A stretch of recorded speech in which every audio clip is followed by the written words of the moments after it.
We bring in Scott Van Pelt. Van Peasy joins us from St. Andrews. First of all, the important question, Scott, is what's on tap over there? What's on tap? Beer tap. Guinness, I guess. You guess. You know, I'm here to work, man. Oh, my bad. What about the what about 15 years ago, Van Peasy at St. Andrews? Oh yeah, done vegan, just letting it fly with a bunch of middle-aged guys from the States on an expense account. Honestly, if you love the game, you've got to come to this place. Augusta is. It's so hard when you're at Augusta. Someone says, "What's the best place in golf?" You say, "What's better than this?" But I'm sitting right now in what will be my home for the next 4 days, right on the road hole, the 17th, and I'm looking at Town, and I'm looking at the 1st and the 18th. And I mean, if there's anything better than this, I just don't know what it is. It's such a cool place to come see. Is the golf course the greatest in the rotation? No, but is it the most special place in the rotation? Undoubtedly. Is Tiger delusional? I heard you ask that a moment ago, and I'm as close to saying yes as I've ever been, because I'm with you. I mean, how many times can we hear about the process, and how many times can we hear that he's gone through swing changes in the past, and he's typically come out on the other side and been good again. But we've never seen him as bad as he was at the Memorial when he shot 85, and he's topping golf balls into bunkers at the U.S. Open, and you're just like, my God, who is this? And the notion, Dan, that we were all, not you and me, but just all of us that talk about sports, saying, hey, he played pretty well at the Greenbrier. He tied for 37th, and then it's like a parade for the man. I don't know. I want to believe that I'll see something.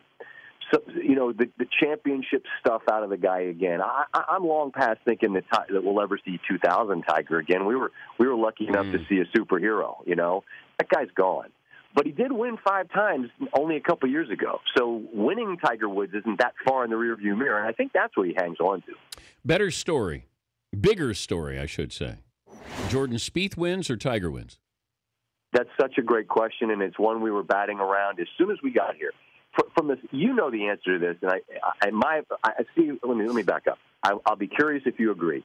I think the bigger story in the States is if Tiger Woods wins. We'll get bigger numbers if he is in the mix on Sunday than if Spieth is. And the bigger golf story has to be if Jordan Spieth wins the first 3 major championships of the year at 21. So I'm not trying to answer with both answers. My answer would be bigger story in the grand scheme of American fandom would be Tiger Woods winning. We'd get bigger ratings if he won. It'd be a bigger story for Tiger, but the better story would be Jordan Spieth. Agreed. I think you and I are saying the same thing. Yeah. Three majors in a row at the age of 21. I mean, that's insanity. Yeah, we're still fascinated with Tiger. It's just because Jordan Spieth is that slow burn.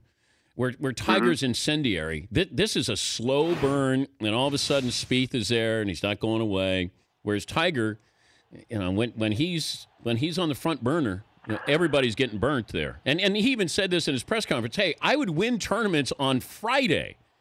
That's a pretty cocky. We forget.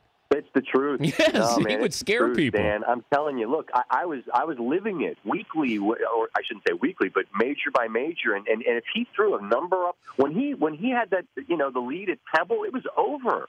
When he had the lead here in 2000 at St. Andrews, it was over. It was the great Thomas Bjorn had the great line afterwards. About halfway through, he said, "The best players in the world see Tiger's name on the leaderboard, and they get scared."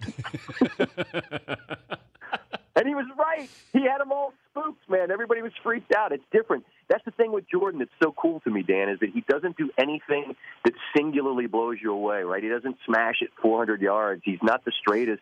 He's not the longest. He probably is the best putter in the world, but, nothing is overwhelms you, and yet he's got the lowest scoring average on tour. I tell you what, another thing, too. I was with him on Monday during a practice round, and we had done the Sunday conversation last week out at the Quad Cities. And he said, hey, make sure, find me and we'll walk a practice round like we did last year. I said, oh, that's great. I saw him Monday, and we said hello, and it was really evident from the very first second I saw him that he was in business mode. This was not let's walk and talk about sports and have a few yucks. And as a result, you take your cues from the player, and I backed off. I wasn't anywhere near him because it was clear that he was focused because he knows I've got Monday, Tuesday, and Wednesday to figure this thing out. And then, frankly, it's all going to go out the window on Thursday or Friday when this weather comes in because it's supposed to blow like 40 miles an hour. So good luck to everybody. Scott Van Pelt from the Mothership joining us from St. Andrews. If it's not Spieth, then it's who? Dustin Johnson. And I know people might think, wow, what happened to him at Chambers Bay, that scar tissue. He's got so much talent. His peers will tell you that the most physically gifted player on tour right now is Dustin. And the greens, he's actually a pretty good putter. He had a horrible back nine on Sunday. He's so long and so gifted and so talented. He's had chances to win 3 of the 4 majors and maybe coulda, shoulda, woulda. He's going to win, I think, a bunch eventually. And if it's not Spieth, I'd take Dustin here. You're missing out on the ESPYs. Do you have a favorite I know you're upset about this. You could be at the ESPYs or St. Andrews. I understand that. Do you have a favorite, an awkward ESPY moment? I've never been invited by the company, so my memories are. Wait. I don't. No, never asked to come present. Never asked to attend, and it's become. Russillo used to just crush me for this because it's become this my pity party that I throw for myself. I don't wish to go. I just like to have something I can complain about. Van Peasy, they've invited me. Good God, they invited me this year. No, they didn't. Yes. Well, that's garbage.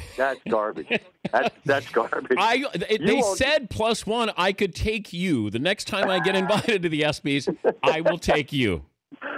Think what fun that would be. Can we go? Can we get the orange and powder blue Dumb and Dumber tuxes? I'll 100% go. If we can go do that, I would do that. In top hat. I would do that. Would you rather do a sit-down interview with Caitlyn Jenner or Tiger Woods? Well, I mean, I've known Tiger for so long that there's very little new I could ask, and I mean that's not my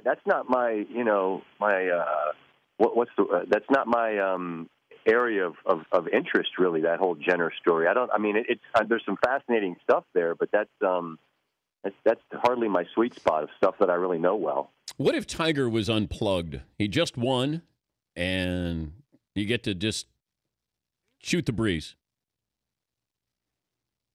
Well, he'd be great. And, I mean, I spent the better part of a couple afternoons wandering around with the guy. I mean, he's this. He's great before he's trying to, be that guy. I think he and Jeter are so similar in that they're both far more interesting when they're before the red light comes on. Yes. It's fun because they're at their core, they're both just guys. But then there's this ability to deliver a message that feels like it comes from a script much more than it comes from the heart. So unplugged, especially now because people have doubted him now so much. I mean, if he wins another major, you might get a cool Modi, how you like me now, mic drop out of him. Is that Jason Duffner, ex-wife, Tiger rumor? Is it there? I mean, is anybody talking about that? I mean, they love a good tabloid story in Great Britain, but is that something? Yeah, but I mean, I think. Look, it was. I mean, I was wandering around with those guys right after it was evident that Spieth wanted no chatter on Monday, and it was Duffner, Kuchar, Gary Woodland, and Tiger, and that was the second day in a row that Tiger and Duff had played a practice round together, and it wasn't a mistake. I mean, they wanted to let people know, relax with that. I mean, Tiger's obviously been in the midst of some scandals, but it was pretty clear that the message to everybody was let's relax with that one. Can you tweet a picture of your view just to make me jealous that I'm not there? I did yesterday. You don't follow me, evidently. That's okay. But we tweeted one out. I'll be happy to tweet something else, and it'll be you're not on there. What is it? Your show is. If I followed you, Scott, you'd be the first person I followed on Twitter. Really? Yeah, I don't have enough time. You and Skip Bayless, I would be, I'd be following all the time. Really? You're going to put that so you and I just went from Dumb and Dumber touches, being best friends for life, to that. That's what we did. We took that left turn. Come on, bro. I'm sitting here in Scotland. I want extremes. I'm on the phone with you. I want extremes, Scotty. I got you and Skip Bayless. Well, extremes you'll get, I guess. Yes, I will. Tell Andy North we said hello. Have fun over there. And if the old Van Peasy emerges, have a beer on me, okay? Right on, bro. Appreciate the time always. All right, Scotty. Thank you. That's Scott Van Pelt joining us from St. Andrews.